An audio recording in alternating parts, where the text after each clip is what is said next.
Hello, people. So it's like I said, I've been doing a lot of reading and watching Netflix and all. But people, when it comes to reading, I've Sadhguru's this one book. Yeah, it's called Flowers on the Path.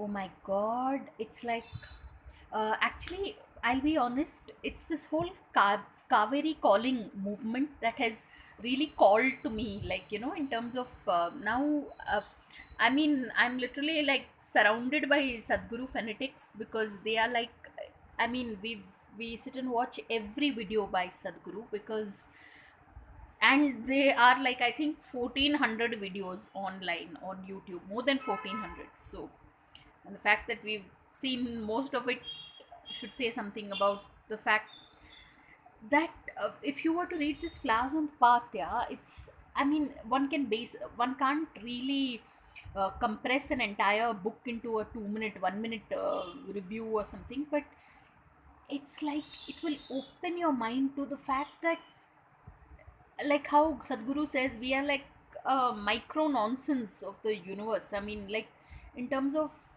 we technically all of us take our problems and everything is so serious, like it's as if, oh my God, it's the end of the world, someone going through a divorce or some life tragedy, or we make things out to be life tragedies because of like they say in the art of living, everything is either a blessing or a blessing in disguise.